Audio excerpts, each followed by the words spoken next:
Today, I have a question from Daniela, who owns a nail bar in Halifax. How much does it cost to build a website for a small business? Putting a price on how much a website will cost you is like trying to figure out how much it will cost to build your own house. It's way too vague. So before you start checking website prices, you must draw your own blueprint and ask yourself a few questions. The most important one is, how much can I actually afford? As a small business, I know things can be tight and you don't want to overspend on an all-singing, all-dancing site unnecessarily. Having a specific budget will help you narrow down your options. The second thing you want to figure out is what you want your website to do.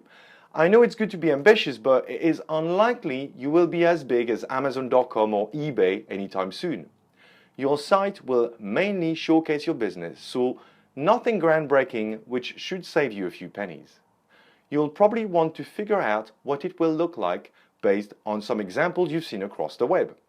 Start collecting a few examples of what site you like so the picture will become a little clearer. Last but not least, you must figure out what content you will want to publish. At the very least, you will have a homepage, a contact us page, an About Us page, but also content on your products and services. As a nail bar owner, you may want to have a dedicated section for manicure, one for pedicure, maybe one for nail art, a price list page, etc. The structure of your site is important and should be like a pyramid with your homepage sitting at the top.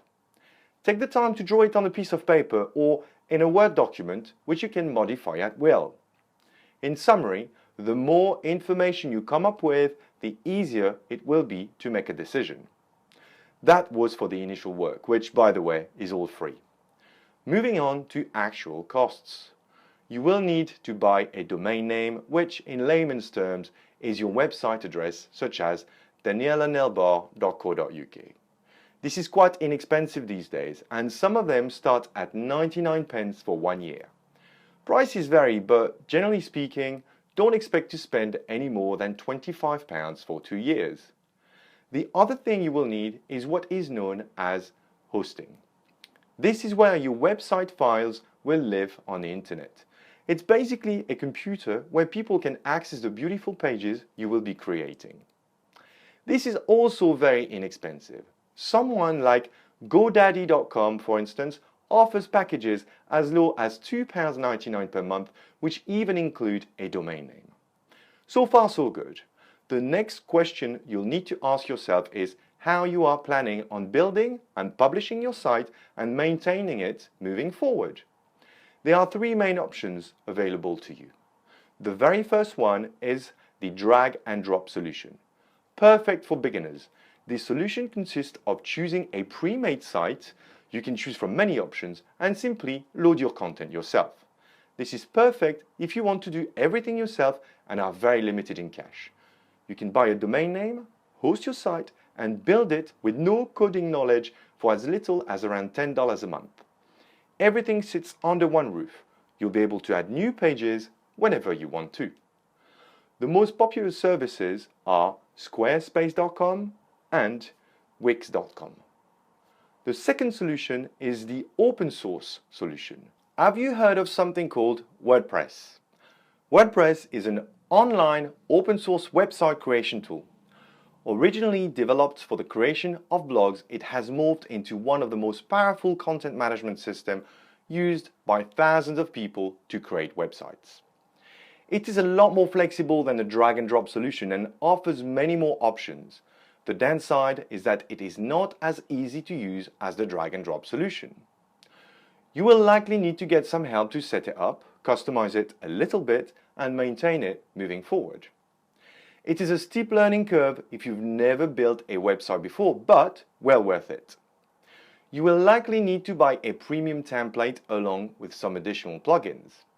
All in all, it is likely to cost you in the region of $200 to $500 per year. You may hear about similar options such as Joomla or Drupal, but I wouldn't recommend them as they are trickier to use and less popular. Your last option is a fully customized website. With this option, the sky is the limit really, but so is the cost.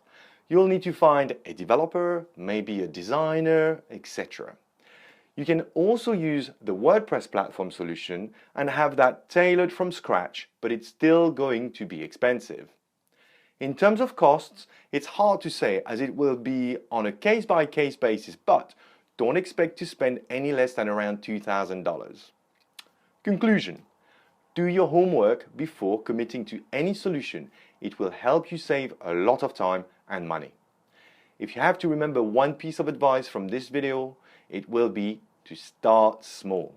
There will always be room to improve later. I hope this answers your question, Daniela, and I wish you the best of luck with your site.